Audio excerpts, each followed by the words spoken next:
Alright, good morning. This is for 4th grade ELA. This is the read aloud that we will be reading. The essential question needs to be answered in the questions for read aloud questions. For our goal for today is to infer the message that people cannot be broken, just misunderstood.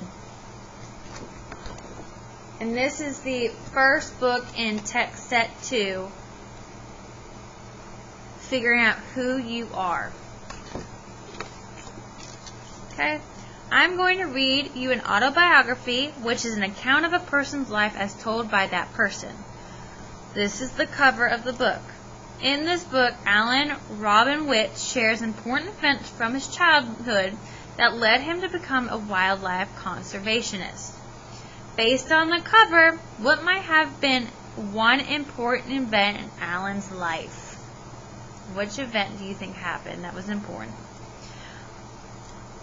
So on the dedication page, it says, "To all those who have found their voice and who use it to speak for others in need." And that's the dedication page right here. To all those who have found their voice and who use it to speak for others in need. Alright, I'm standing in the great cat house at the Bronx Zoo. Why is this jaguar kept in a bare room, I wonder? I leaned forward. My favorite animal whispered to her. "What are you doing?" my father asked.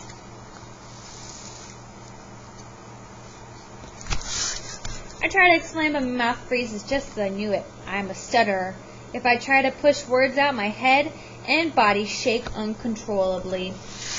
The teachers at school put me in a class for disturbed children. "He's not disturbed," my parents say. "We're sorry," the teachers answer, "but whenever he tries to speak, he disrupts the class." The teachers think I am broken. Am I? So what have we learned about the author, Alan Robin Witt? What did we learn about him? But I can do two things without stuttering. One is sing, only I can't sing well, and the other is talk to animals. So if he stutters, he can do two things without stuttering, sing and talk to animals. Every day I come home from class and go straight to the closet in my room. I bring out my pets, a hamster, a gerbil, a green turtle, a chameleon, and a garter snake. I close the door and talk to them without stuttering.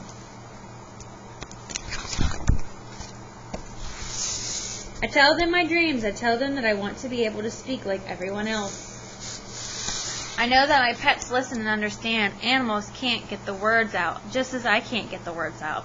So people ignore or misunderstand or hurt them, the same way people ignore or misunderstood or hurt me. I make a promise to my pets. I promise that if I can ever find my voice, I will be their voice, and I keep them from harm.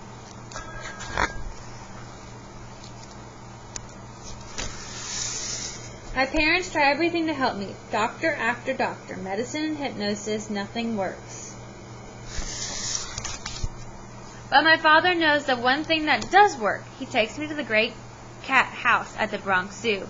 I go straight to the cage with the lone jaguar, lean over the railing, and put my face against the bars. I whisper my promise to her, fluently. We are going to get ready for elementary. The word fluently is an important word on this page. It means smoothly and without effort. Why do you think Alan can talk fluently with animals but not people?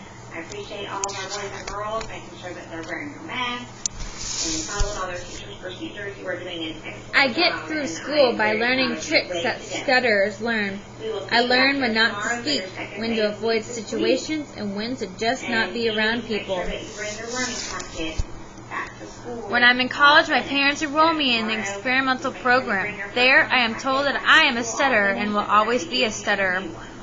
Always. But the teacher tells me that if I work hard, I can be completely fluent stutterer. I think about how my mouth moves in airflow, and for the first time in years, I can speak without stuttering. I can speak, but nothing has changed on the inside. I still feel broken.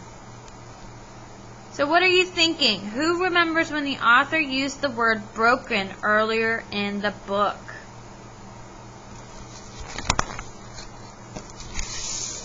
I go to the Great Smoky Mountains to study black bears. Alone in the forest with the animals, I am at home.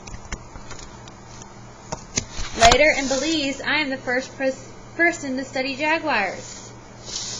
The jungle makes me feel more alive than I have ever felt. I learned how to follow and capture jaguars for study before releasing them back into the wild. I am happy. But as fast as I catch jaguars and gather information to help them, hunters are killing them. They fear the animals and prize their bodies as trophies. I need to get more acres protected for the jaguars. I want to keep the promise I made to the pets in my closet. I have a voice now to speak for animals.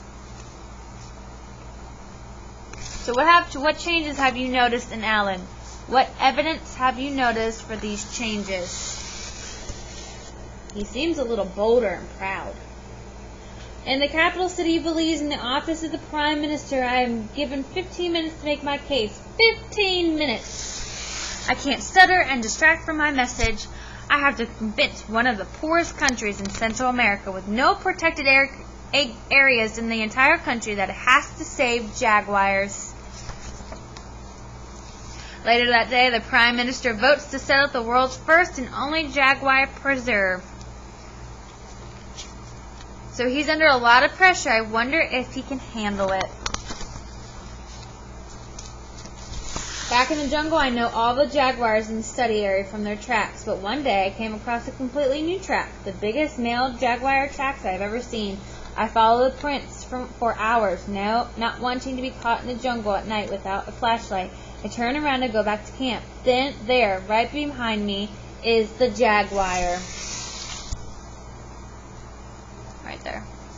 He must have been following me. I know I should feel frightened, but I squat down and look into the jaguar's eyes, just as I had with the saddled female at the Bronx Zoo. But this animal isn't sad. In this animal's eyes are strength and power and sureness of purpose. We are both whole. We are both at home. I leaned toward him a little, the way I had at the Bronx Zoo so many years before. Thank you, I whisper. So what are you thinking about the ending? So what are you thinking about the ending? And that is the end of the story. Once you have completed your read aloud questions, you may submit it and come back to the meeting.